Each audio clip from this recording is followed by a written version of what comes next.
Kemi në linjë drejt për drejt drejtorin për arsim në komunën e Pejë, zotin Aser Gega. Të ngjatjeta zoti Gega, çfarë ka ndodhur sot në Pejë? Përshëndetje të ngjatjetën për ju dhe gjithë teleshikues të juaj. Lidhur me rasti ka ndodhur në shkollën fillore 7 shtatorin Vitimeris.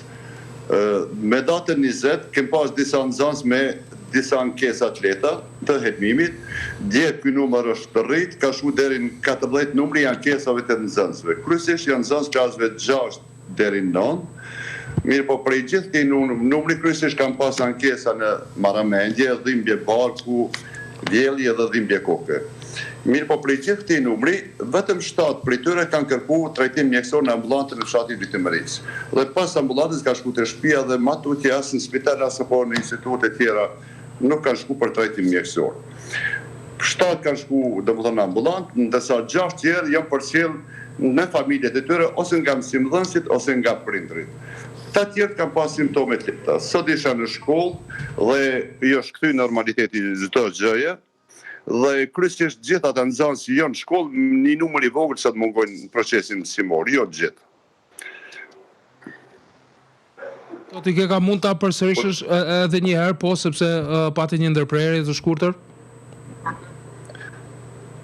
Po, thash se nxënës sot është kthy normaliteti në shkollën 7 shtatori Vitimeris.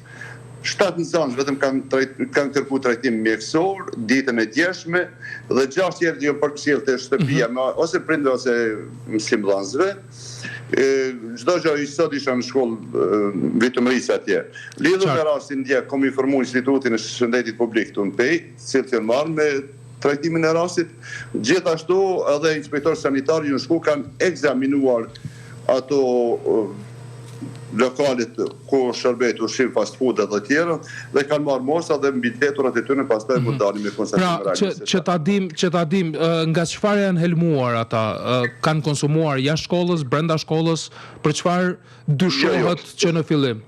Fati është se brenda shkollës nuk ka ushqim, nuk ka helmim brenda shkollës dhe dyshimet e para janë në ato kioset ushqimore, lokalet ushqimore që janë afër shkollës.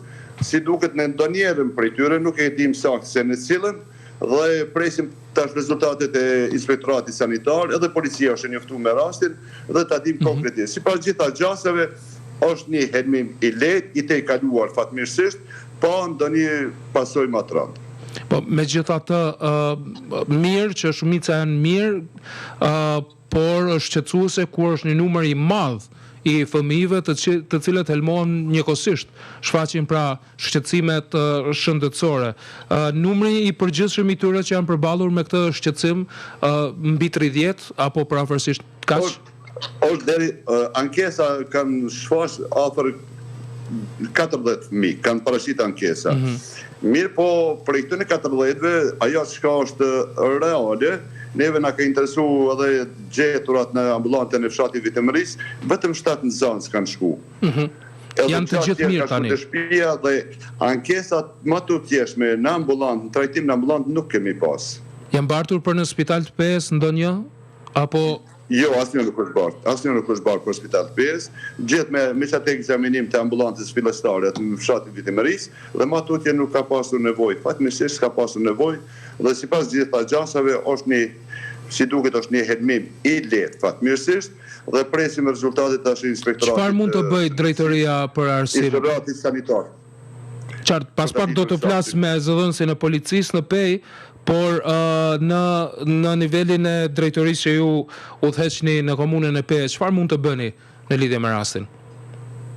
Ne vetëm do të jemi sinqertë në momentin që shohim se rrezikohet shëndeti i nxënësve tonë, kudo qofshin ata në cilën do rrethan, e jona është të marrim masat me gjithë kapacitetet e mundshme që është, me gjithë faktorët të relevant, që të përmirësohen ose të eliminohen, sepse në të kundërtën duhet partin përgjegjësinë personale, secili për çdo lëshim rastit. Ju falenderoj shumë, ju uroj suksese zoti Gega. Faleminderit. Faleminderit, suksese të përbashkëta.